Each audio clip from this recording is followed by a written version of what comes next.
ओम नमोर्यंताणं नमो सिद्धाणं नमो आर्याणं नमो वज्रायाणं नमो लोहे सव्वसाहुणम् मंगलम भगवान वीरो मंगलम गौतमो गणी मंगलम कुंद कुंदार्यो जैन धर्मोस्तु मंगलम ओंकार बिंदु संयुक्तम नित्यं जायन्ति योगिना कामदं मोक्षदं चैव ओंकाराय नमो नमः। अहोपकार जिनवरनो कुंदनो ध्वनि दिव्यनो जेना कुंद ध्वनि आप्या अहो आ गुरु कहननो तुझ ज्ञान त्यानो रंग अमया दर्श रहो ओ शिव पद तक तुझ संग माता हाथ करो।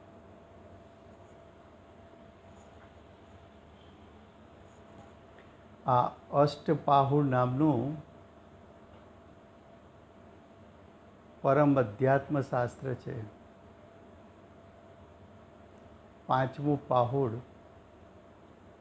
भाव पाहुड़। भाव पाहुड़ में आचार्य भगवंत जीवना भावनी मुख्यता थी आ पाहुड़नु वर्णन करे छे।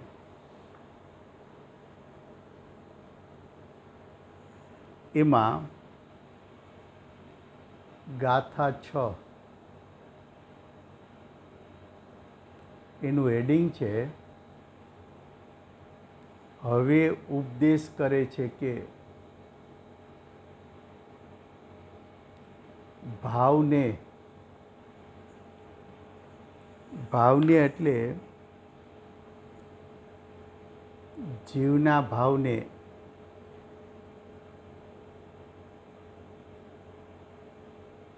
जीवना भावने परमार्थ जाणी परमार्थ एटले प्रयोजन भूत जाणी तेने ज अंगीकार करो। तेने एटले जीवना भावने ज अंगीकार करो।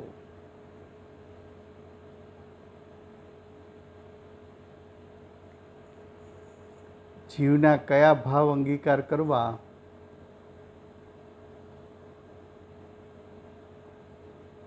तो भावनो एक अर्थ लिंग कर्यो अने लिंग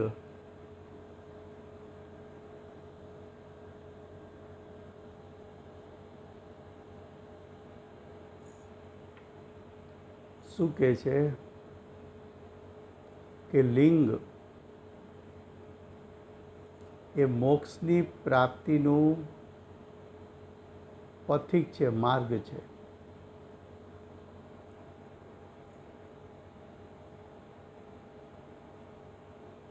लिंग बे प्रकारना भावलिंग अने द्रव्यलिंग। एमां भावलिंग जीवना परिणाम छे। आ अधिकार में आ पाहुड़ में भावलिंग ने परमार्थ केवुं छे, भावलिंग ने मुख्य केवुं छे, भावलिंग ने उपाधि केवुं छे, भावलिंग ने आदर करवा जेवुं केवुं छे, भावलिंग ने प्राप्त करवा जेवुं केवुं छे।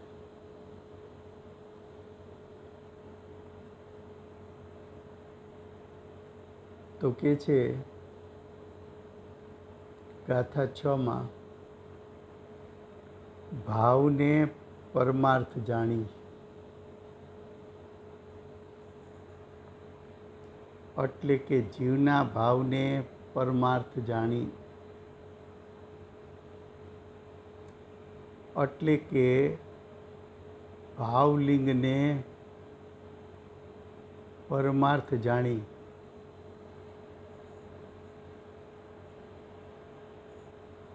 તેને જ એટલે ભાવલિંગને જ અંગીકાર કરો, એને ઉપાદેય કરો, એને ગ્રહણ કરો, એની પ્રાપ્તિ કરો. ગાથા 6. જે ભાવ પરથમ ભાવ વિરહિત લિંગથી શું કાર્ય છે, એ પથિક શિવનગરી તણો પથ યત્ન પ્રાપ્ય કયો જીને.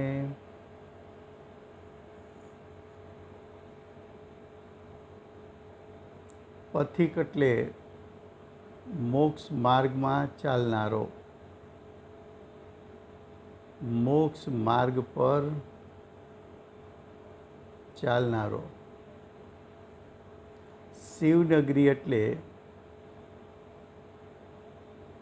મોક્ષ નગરી.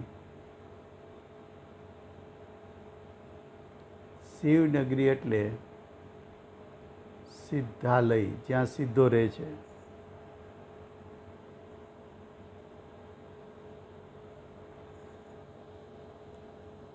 હવે ગાથા 6 નો અર્થ. હે શિવપુરીના પથિક, એટલે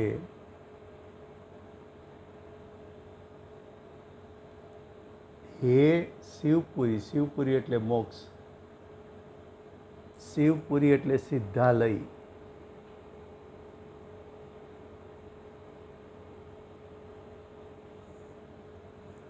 હે સિદ્ધાલયના માર્ગ પર ચાલનાર, પ્રથમ ભાવને જાણ.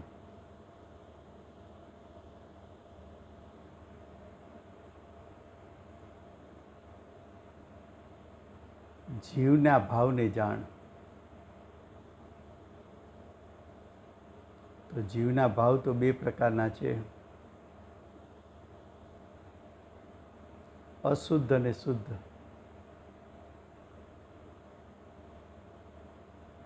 તો કે છે પ્રથમ ભાવને જાણ.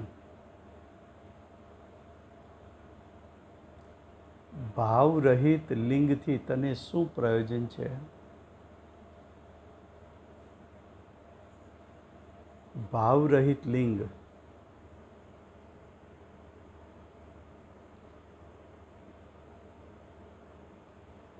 એટલે કે ભાવલિંગથી રહિત.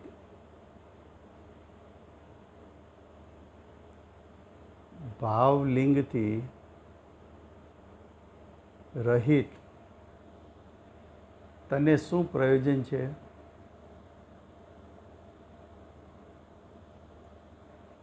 તો કે જો ભાવલિંગ વગરનું લિંગ હોય, માત્ર દ્રવ્યલિંગ હોય, તો કાંઈ પ્રયોજનભૂત નથી.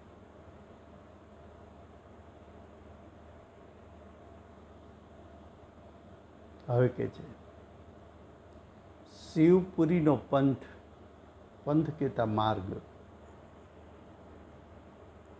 શિવપુરી એટલે મોક્ષ,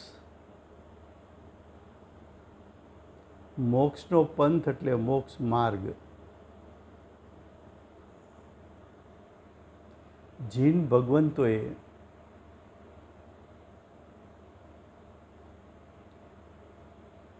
પ્રયત્નથી એટલે પુરુષાર્થથી,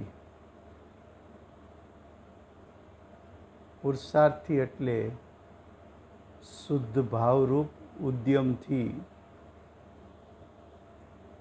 સાધ્ય એટલે પ્રાપ્ત કયો છે. જો તારે મોક્ષ માર્ગ પ્રગટ કરવો હોય, મોક્ષ માર્ગ પર ચાલવું હોય, તો જીનેન્દ્ર ભગવાને પુરુષાર્થપૂર્વક, ઉદ્યમપૂર્વક, શુદ્ધ ભાવ ને પ્રાપ્ત કરવાનું કહ્યું છે.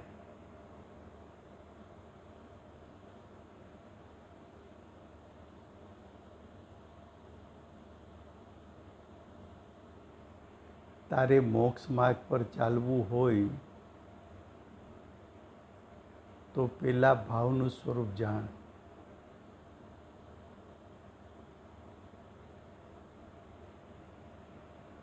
ભાવ અશુદ્ધ અને શુદ્ધ બે પ્રકારના. અશુદ્ધ ભાવ બે પ્રકારના, શુભ ભાવ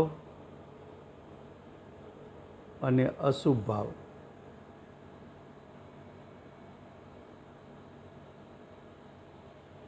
આ જે બે પ્રકારના ભાવ છે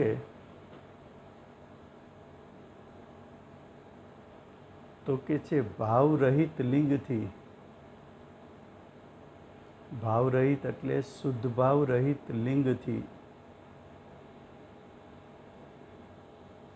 તને શું પ્રયોજન છે? એટલે કે તને કાંઈ પ્રયોજન નથી. કાંઈ પ્રયોજન નથી એટલે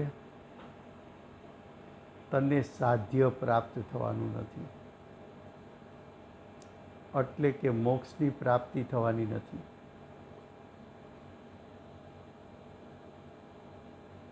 શિવપુરીનો પંથ એટલે મોક્ષની પ્રાપ્તિનો માર્ગ. જીન ભગવંતોએ એટલે મહાવીર ભગવાન ને સિમંદર ભગવાન આદિ તીર્થંકરોએ પ્રયત્ન સાધ્ય કહ્યો છે.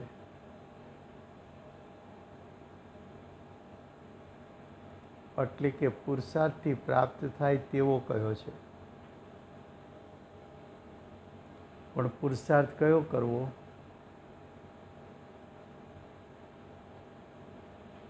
તો કે સ્વલક્ષી.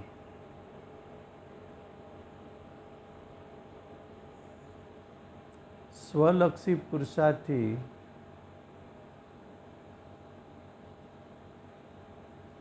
મોક્ષ માર્ગ પ્રગટ થશે.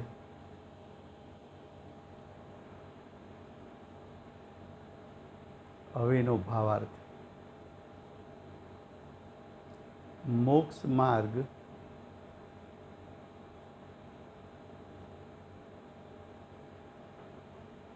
જીનેશ્વર દેવે એટલે કે તીર્થંકર પરમાત્માએ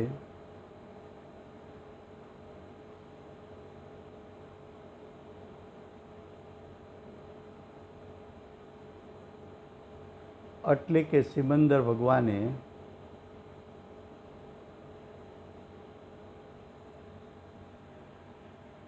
સમ્યક દર્શન જ્ઞાન ચારિત્ર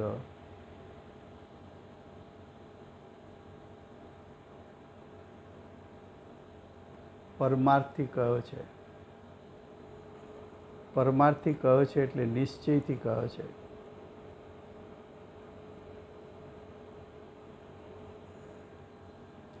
તો મોક્ષનો માર્ગ સમ્યક દર્શન જ્ઞાન ચારિત્ર એટલે તારી દ્રષ્ટિ ઉત્પન્ન થતાની સાથે જ્ઞાયક સ્વભાવમાં હુંપણું કરી જ્ઞાયક સ્વભાવને પ્રતીત કરે એ સમ્યક દર્શન. તારો જ્ઞાન ઉપયોગ ઉત્પન્ન થતાની સાથે જ્ઞાયક સ્વભાવને વિષય બનાવીને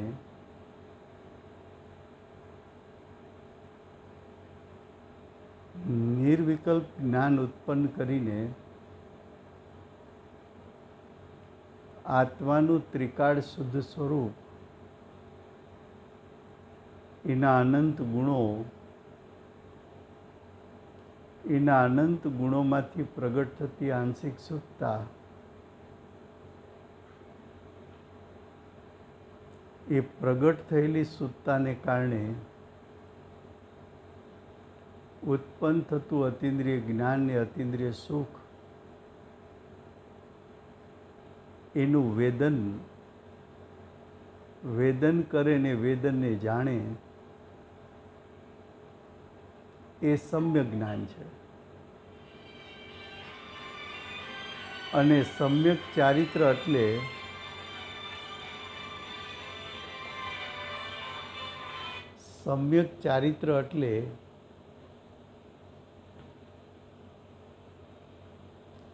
તું આત્મ સ્વભાવમાં સ્થિરતા કર,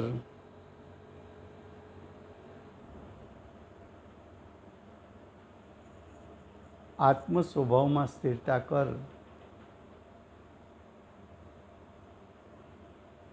જ્ઞાયક સ્વભાવમાં વીંટળાયેલો તારો ઉપયોગ જેટલો કાળ સ્થિરતા કરે, જેટલો કાળ સ્વરૂપમાં સમાયેલો રહે,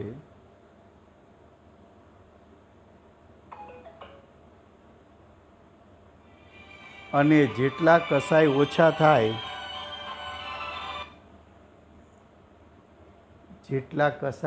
થાય, તેને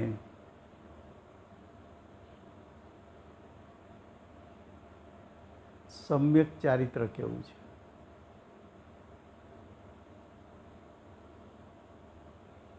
તો કે છે કે મોક્ષ માર્ગ એ તો આત્મ સ્વભાવની પ્રતીતિ છે, આત્મ સ્વભાવનું જ્ઞાન છે, આત્મ સ્વભાવની રમણતા છે. આવો આત્માનો ભાવ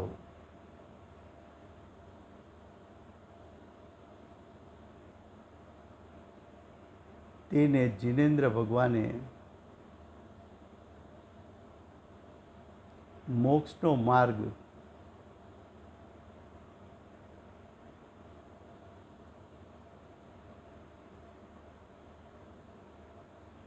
તેને નિશ્ચયથી સમ્યક દર્શન જ્ઞાન ચારિત્ર કહ્યું છે.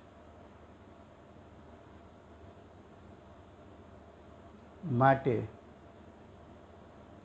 તેને જ પરમાર્થ જાણી, એટલે કે તેને જ પ્રગટ કરવા જેવું જાણી,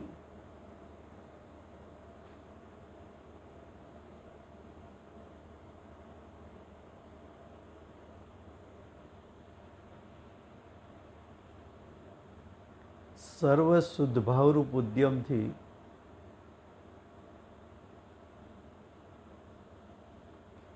અંગીકાર કરો.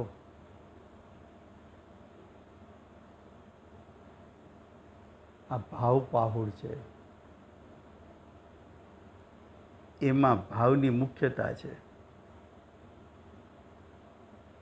ભાવની મુખ્યતા એટલે કયો ભાવ કરવા જેવો છે, કયો ભાવ પ્રગટ કરવા જેવો છે, કયો ભાવ હિતકારી છે, કયો ભાવ ઉપાદેય છે, કયો ભાવ ગ્રહણ કરવા જેવો છે. તો કે જીવના ભાવનું પ્રયોજન તો મોક્ષની પ્રાપ્તિનું છે.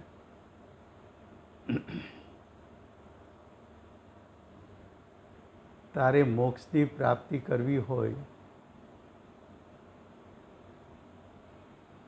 તો મોક્ષ માર્ગ પ્રગટ કર. મોક્ષ માર્ગ ક્યાં પ્રગટ થાય? તો કે તારા ભાવમાં પ્રગટ થાય. આત્માની સત્તામાં પ્રગટ થાય. એને પ્રગટ કોણ કરી શકે?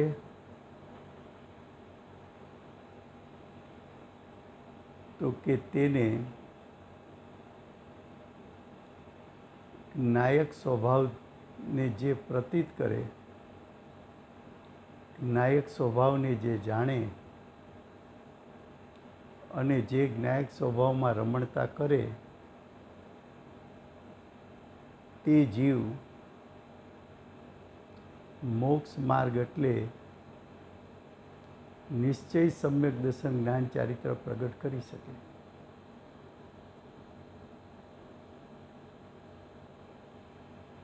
તો કયો ભાવ અંગીકાર કરવો? તો કે જે ભાવનું ફળ મોક્ષ છે એ ભાવ અંગીકાર કરવો. કયો ભાવ મોક્ષનું કારણ છે? તો કે સમ્યક દર્શન જ્ઞાન ચારિત્ર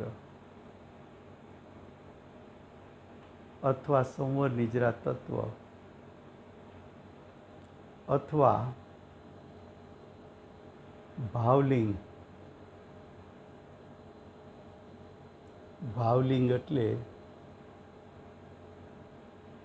મુનિપણું. મુનિપણું એટલે મિથ્યાત્વ અને ત્રણ કસાઈનો અભાવ કરવો. આ પ્રમાણે ભાવની પ્રગટતાનો ઉપદેશ જિનેન્દ્ર ભગવાને આપ્યો છે. હવે ગાથા 7. હવે કહે છે કે દ્રવ્યલિંગ આદિ ઘણા ધારણ કર્યા, પરંતુ તેનાથી એટલે દ્રવ્યલિંગથી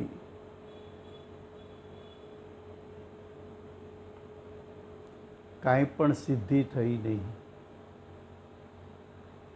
કાંઈ પણ સિદ્ધિ થઈ નહીં એટલે મોક્ષ માર્ગ કે મોક્ષ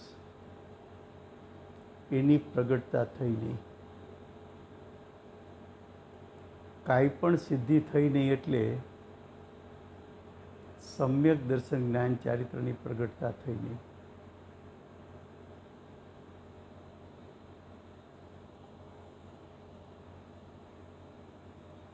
ગાથા 7.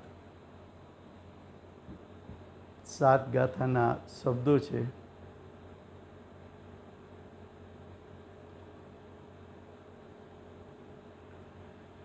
સતપુરુષ કાળ અનાદિથી નિસીમ આ સંસારમાં બહુવાર ભાવ વિના બહિરની ગ્રંથરૂપ ગ્રહયાત જા. શું કરું છે? શું કહે છે? હે સત્ય પુરુષ. અહીં સત્ય પુરુષ એટલે શું? તો કે જ્ઞાનવાન પુરુષ.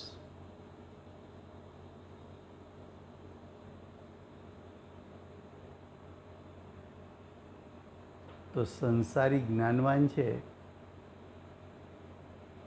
પણ એની પાસે સમ્યક જ્ઞાન નથી, અજ્ઞાન છે.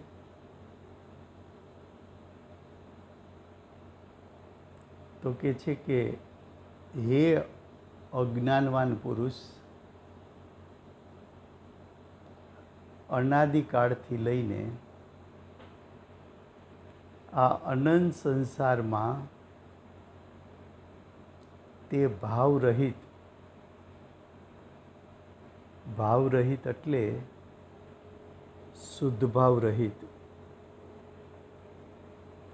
આગલી ગાથા પ્રમાણે અર્થ કરો તો ભાવ રહિત એટલે નિશ્ચય સમ્યક દર્શન જ્ઞાન અને ચારિત્ર ના ભાવ રહિત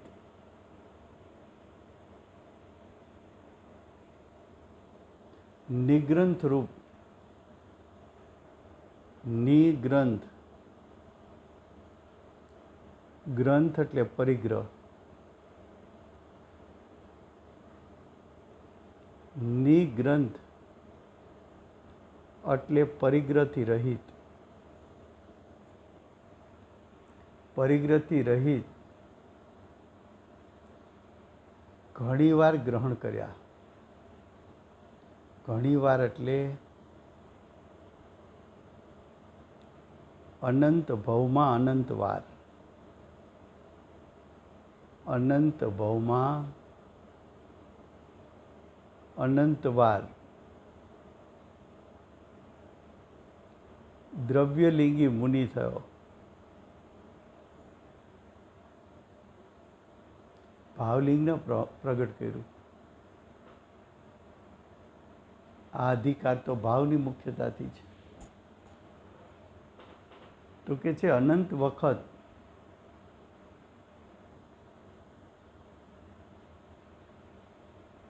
આ સંસારમાં એટલે કે ચાર ગતિમાં, ચાર ગતિમાંથી મનુષ્ય ગતિમાં અનંત વખત જન્મ લીધો. મનુષ્ય થઈને તે અનંત વાર દ્રવ્યલિંગ ધારણ કર્યું, એટલે કે બાહ્ય પરિગ્રહ ત્યાગ્યો, પણ ભાવલિંગ પ્રગટ ન કર્યું, એટલે કે અંતરંગ પરિગ્રહનો ત્યાગ ન કર્યો. પણ ભાવલિંગ એ જીવના ભાવ છે. જીવના ભાવમાં શુદ્ધતા ન પ્રગટે, ભાવલિંગ ન પ્રગટે, જીવના ભાવમાંથી મોહરાગ દ્વેષ ન છૂટે, ત્યાં સુધી મોક્ષ માર્ગ કે મોક્ષની પ્રગટતા થતી નથી.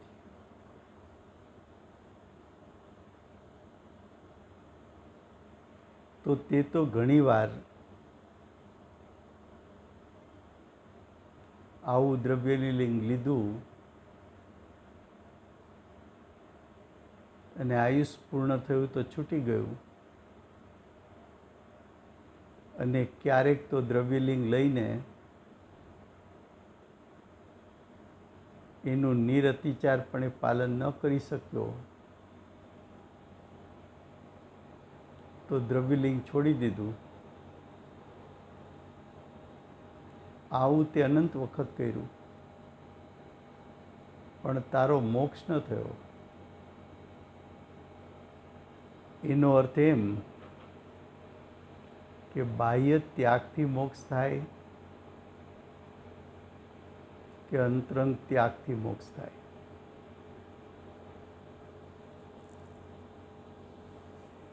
તો કે અંતરંગ ત્યાગથી મોક્ષ થાય.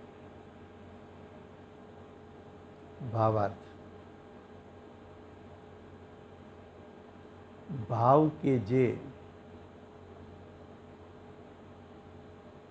નિશ્ચય સમ્યક દર્શન જ્ઞાન ચારિત્ર, ભાવનો અર્થ શું કર્યો?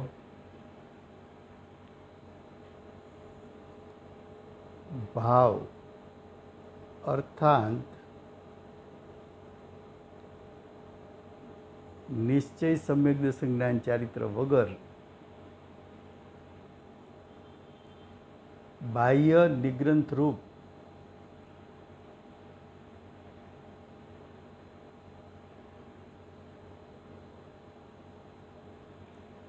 બાહ્ય એટલે બાહ્ય વેશ,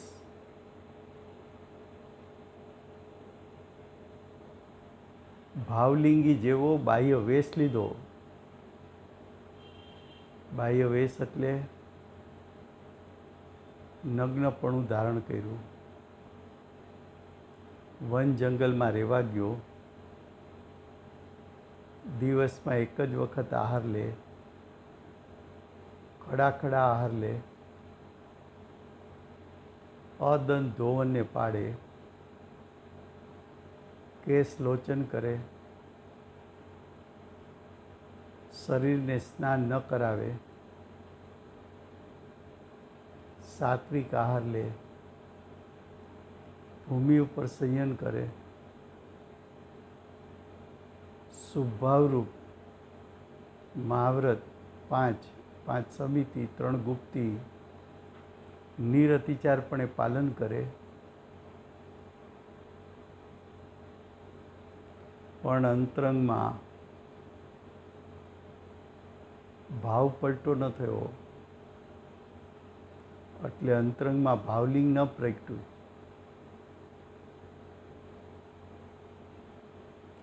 એટલે કે નિશ્ચય સમ્યક દર્શન જ્ઞાન ચારિત્ર ન પ્રગટ્યા,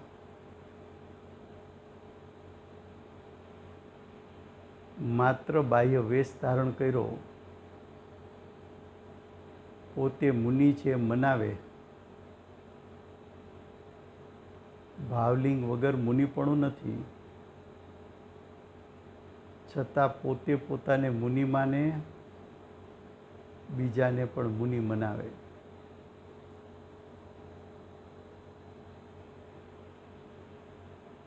તો કે છે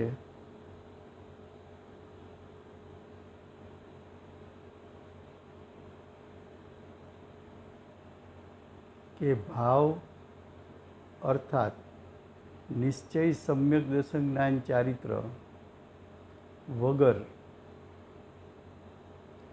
બાહ્ય નિગ્રંથ રૂપ, બાહ્ય નિગ્રંથ એટલે 10 પ્રકારનો પરિગ્રહ છોડે, શરીર આદિની ક્રિયા મુનિ જેવી ચેષ્ટા કરે, પણ એ ચેષ્ટા અંતરંગના ભાવ સાથે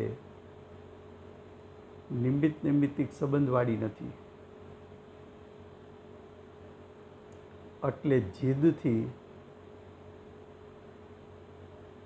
જીદથી શરીર આદિની ક્રિયા કરે.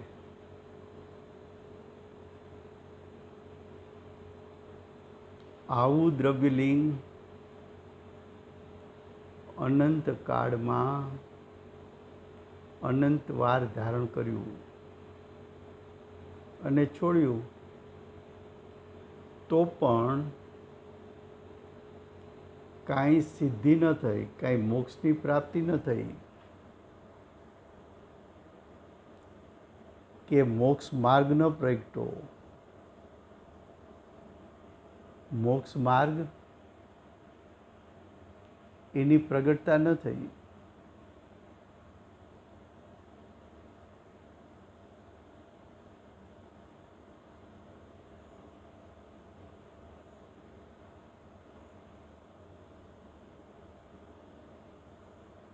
હવે કે છે ચારેય ગતિમાં ભ્રમણ જ કરતો રહ્યો.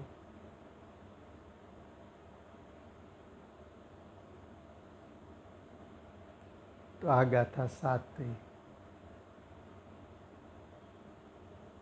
હવે 8મી ગાથા.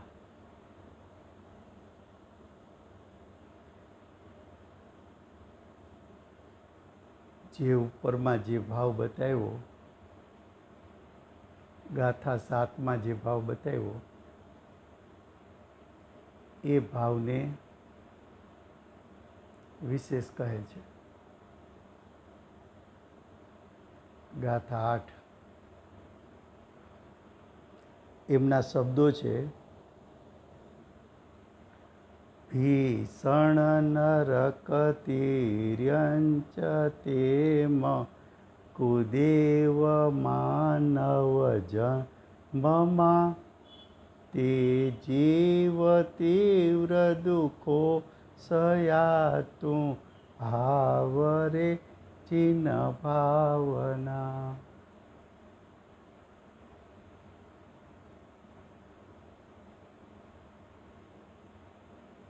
શું કહે છે?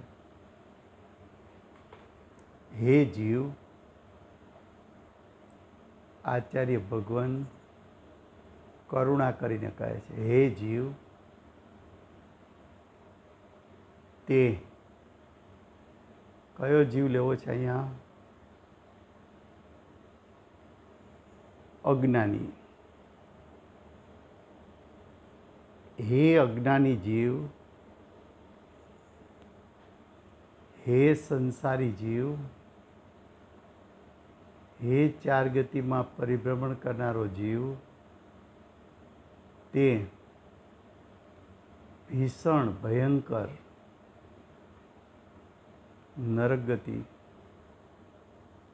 નરક ગતિના દુઃખો ભયંકર તારાથી સહ્યા નહીં જાય. શું કહે છે? તારાથી એ દુઃખ સહન નહીં થાય, એવા ભયંકર દુઃખો.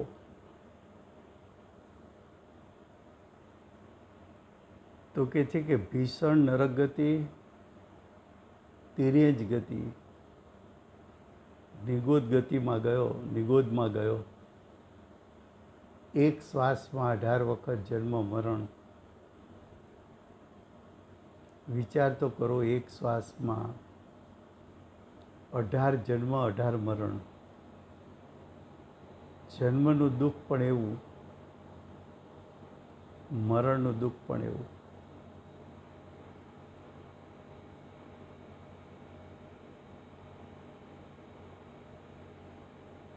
તો કે છે ભીષણ નરક ગતિ તથા તિર્યજ ગતિ.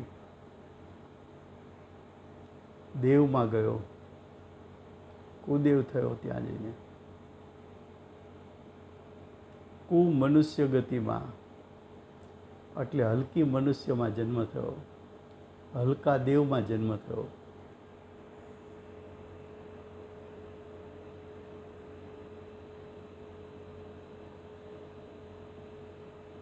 હલકા દેવ, હલકા મનુષ્ય.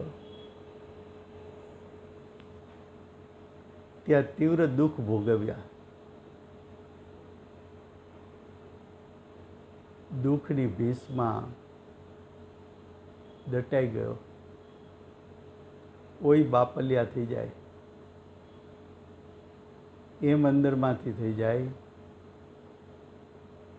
કે આવા દુઃખો તો અમે કોઈ દી જોયા નથી. તેથી તું હવે જીન ભાવના,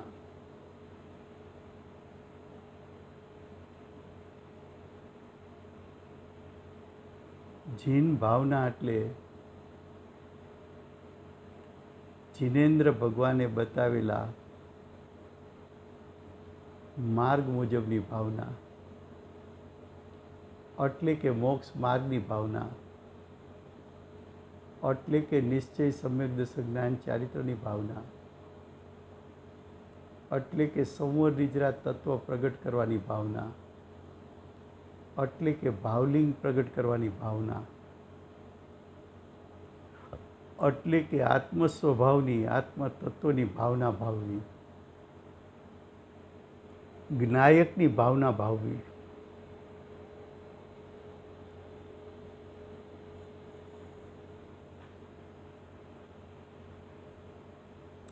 એ જ્ઞાયકની ભાવના ભાવીશ,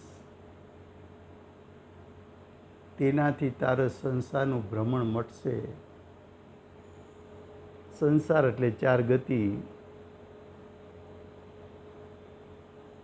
ચાર ગતિનું પરિભ્રમણ મટશે.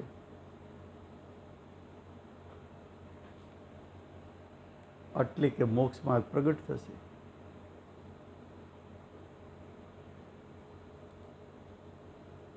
તું જ્ઞાયકનું શરણ લે. જીનેન્દ્ર ભગવાને પણ જ્ઞાયકનું શરણ લીધું છે. અનંત અરિયજ સિદ્ધો થયા.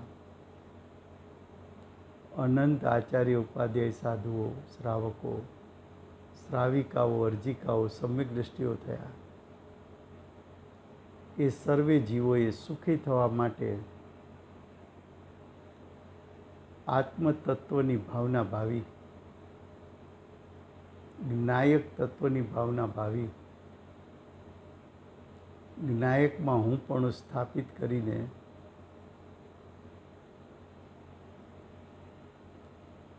જ્ઞાન ઉપયોગને જ્ઞાયક ફરતો વીંટળાવી દીધો. એનાથી એમના સંસારનો નાશ થયો.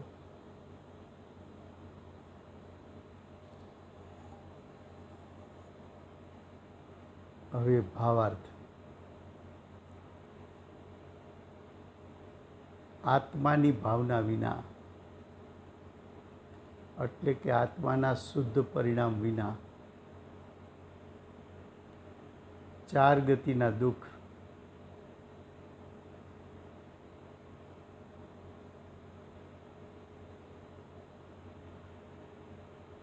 અનાદિકાળથી સંસારમાં પ્રાપ્ત કર્યા.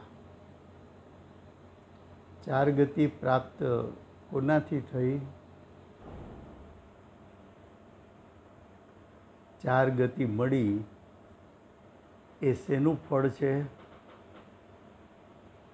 તો કે અનાદિથી આજ દિવસ સુધી જ્ઞાયકની ભાવના ન કરી, નિજ આત્મતત્વની ભાવના ન ભાવી. નિજ આત્મતત્વની ભાવના ભાવીને નિશ્ચય સમ્યક દર્શન જ્ઞાન ચારિત્ર એટલે કે નિશ્ચય મોક્ષ માર્ગ પ્રગટ ન કર્યો.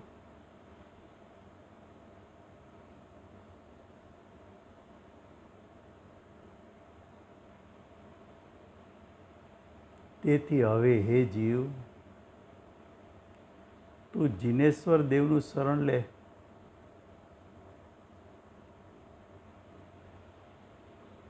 જીનેશ્વર દેવ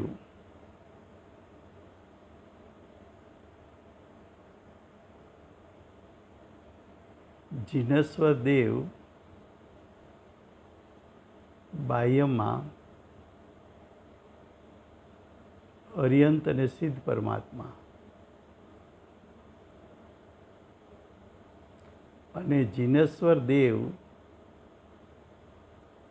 અંતરમાં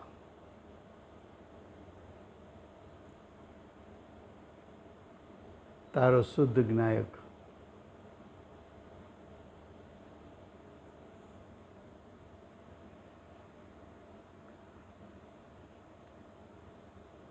આજ કુંદાચાર્ય દેવે પંચાસ્તિકાયની રચના કરી છે. એમાં વાત કરી પ્રતિજ્ઞામાં કે ચાર ગતિનો નાશ કરવો હોય તો તીર્થંકર પરમાત્માની વાણી સાંભળ અને શુદ્ધ જીવાસ્તિકાયનો આશ્રય લે. એ જ કુંદાચાર્ય દેવ અષ્ટપાહુડમાં કહે છે કે ચાર ગતિનો નાશ કરવો હોય તો જીનેશ્વર દેવનું શરણ લે ને તારા પોતાના જ્ઞાયકની ભાવના ભાવ.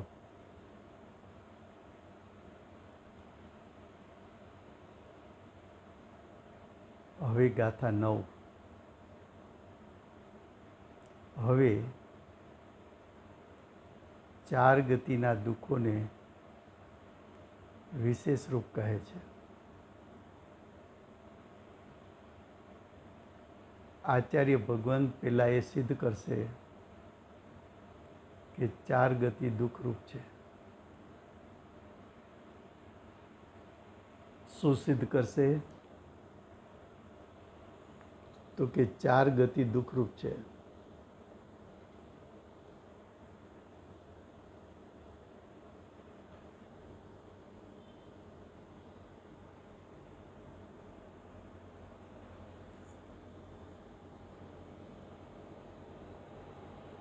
તો ચાર ગતિના દુઃખોનું વર્ણન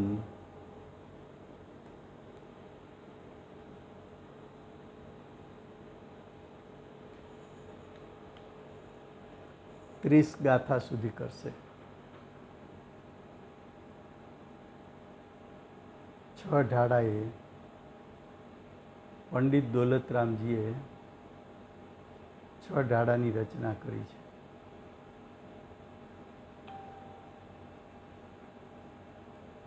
એમણે 6 ઢાળામાં એમ સિદ્ધ કર્યું કે 4 ગતિ દુઃખરૂપ છે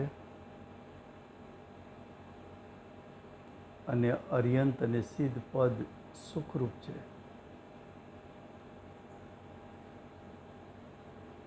એ શાસ્ત્રમાં એટલું સિદ્ધ કરવા માટે 6 અધિકાર મૂક્યા. એમાં પ્રથમ અધિકાર 4 ગતિના દુઃખનું વર્ણન કર્યું.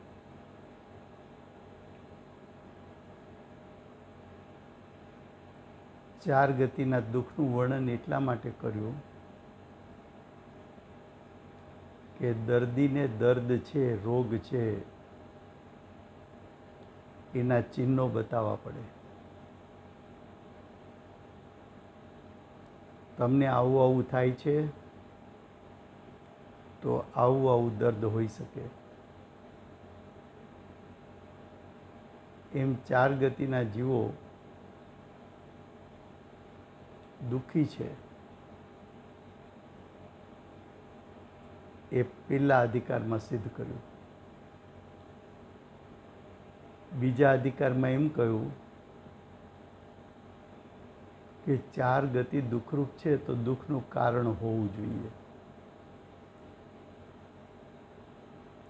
તો દુઃખના કારણ 3 બતાવ્યા: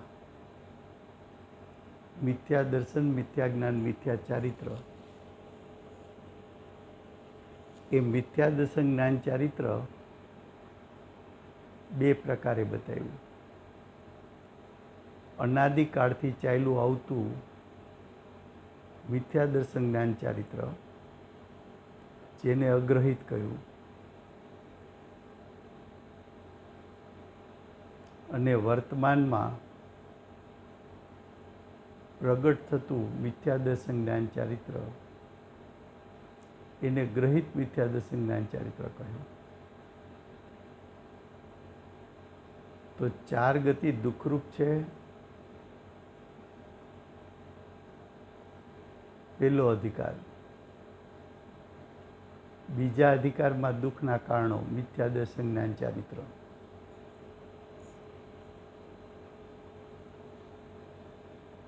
ત્યાર પછી ત્રીજા અધિકારમાં એમ કહ્યું કે જો દુઃખ છે અને દુઃખનું કારણ પણ છે,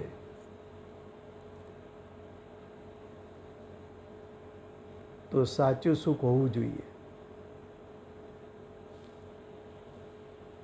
તો ત્રીજા અધિકારમાં સાચા સુખનું સ્વરૂપ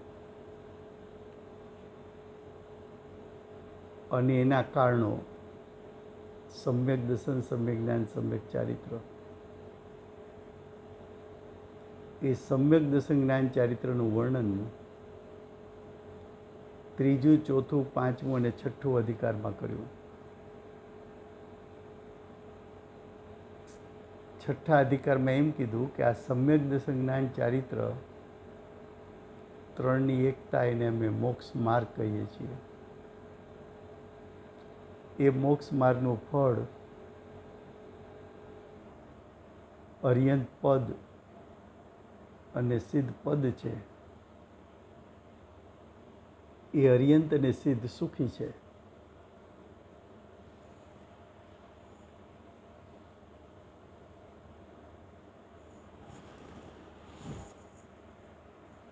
હવે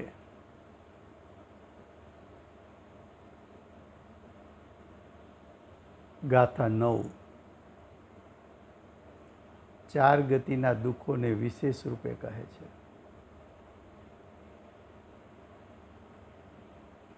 પહેલા નરક ગતિના દુઃખોને કહે છે.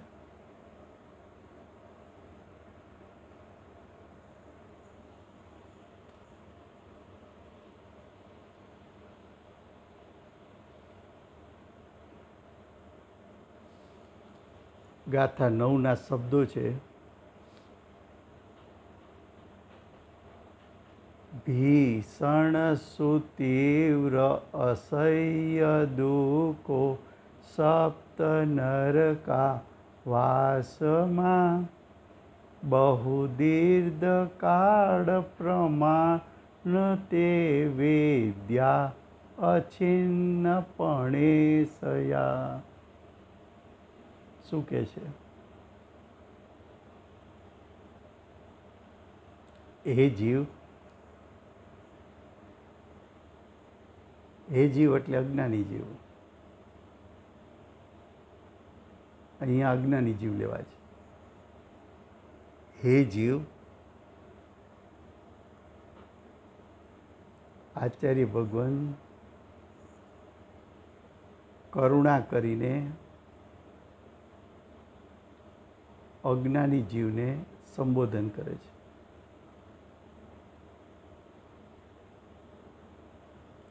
કરુણાપૂર્વક સંબોધન છે.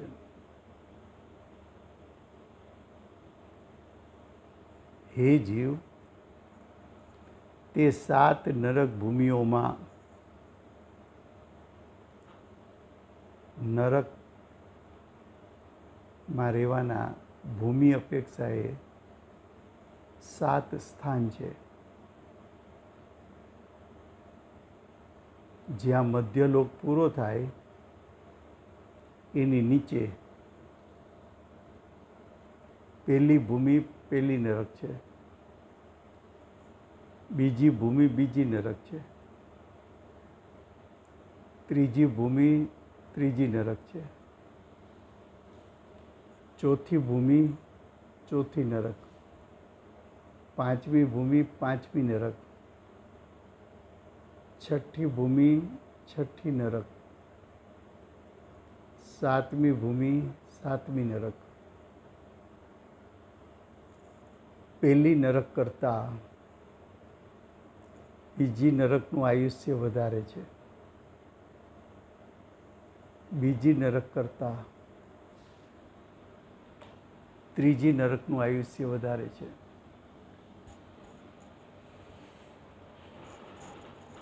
ત્રીજી નરક કરતાં ચોથી નરકનું આયુષ્ય વધારે છે, ચોથી નરક કરતાં પાંચમી નરકનું આયુષ્ય વધારે છે, પાંચમી નરક કરતાં છઠ્ઠી નરકનું આયુષ્ય વધારે છે, અને છઠ્ઠી નરક કરતાં સાતમી નરકનું આયુષ્ય વધારે છે. 7 નરક છે.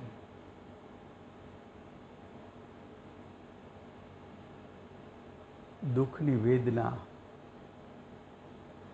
પહેલી નરક કરતાં અનંત ગુણી બીજા નરકમાં, બીજા કરતાં ત્રીજા નરકમાં અનંત ગુણી, ત્રીજા કરતાં ચોથી નરકમાં દુઃખનું વેદન વધુ, ચોથી કરતાં પાંચમામાં, પાંચમા કરતાં છઠ્ઠામાં, છઠ્ઠા કરતાં સાતમી નરકમાં દુઃખની વેદના વધતી જાય.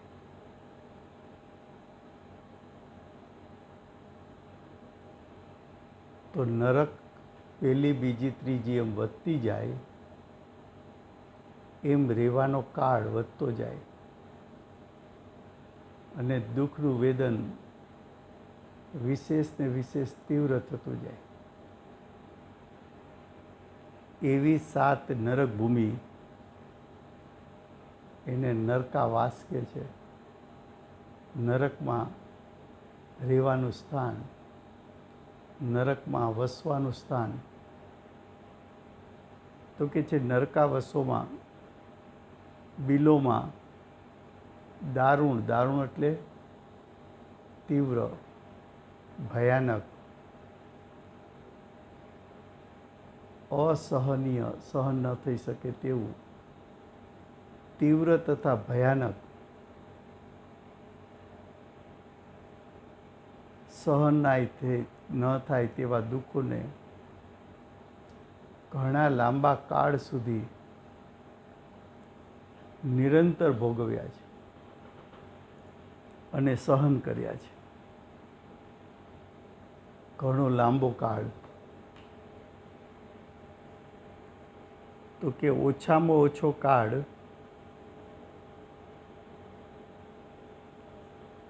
ઓછામાં ઓછો કાળ પ્રથમ નરકમાં 10,000 વર્ષ વધીને એક સાગરોપમ,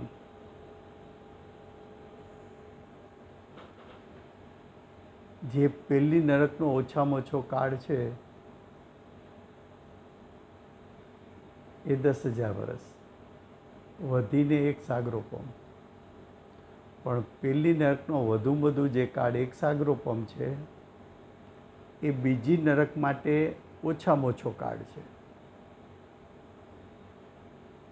તો બીજી નરકમાં એક સાગરોપમથી 3 સાગરોપમ. ત્રીજી નરકમાં જાઓ તો 3 સાગરોપમ ઓછામાં ઓછો કાળ.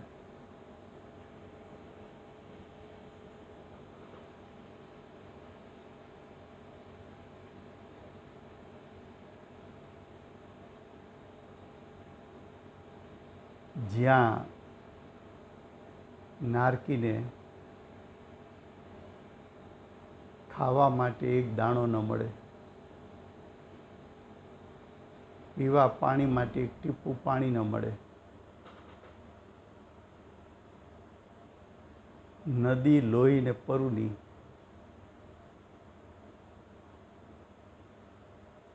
ઝાડ નીચે ઊભો રહે તો ઝાડના પાંદડા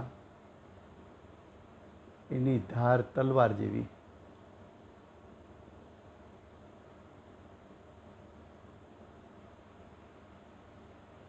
તો કે છે ભાવાર્થમાં નરકની પૃથ્વી 7 છે, તેમાં બિલ ઘણા છે. બિલ એટલે પોલાણવાળી જગ્યા. તેમાં 10,000 વર્ષથી લઈ એક સાગરથી 33 સાગર સુધીનું આયુષ હોય છે. જ્યાં આયુષ પર્યંત તીવ્ર દુઃખો આ જીવ અનંત કાળથી સહતો આવ્યો છે.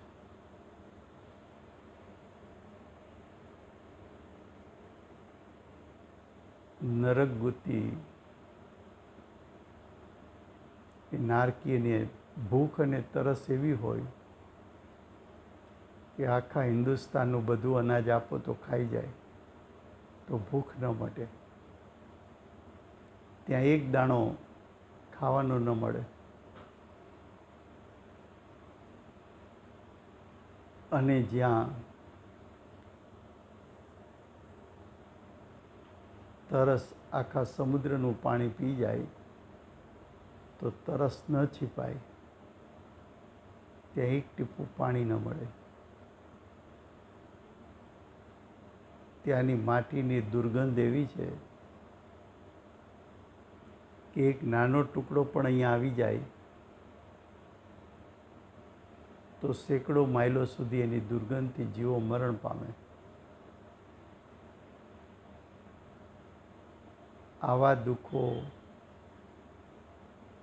કહી શકાય એવા નથી, જોઈ શકાય એવા નથી, સહી શકાય એવા નથી. આ દુઃખનું કારણ ભાવ પાહુડ છે ને. આ તો કે આ દુઃખોનું કારણ તારા ભાવ છે. તે અશુભ ભાવ કર્યા, પાપ ભાવ કર્યા, એના ફળમાં આ ગતિઓમાં ગયો છે. સમય થયો છે વિશેષ હવે પછીના સ્વાધ્યાયમાં આવશે. 3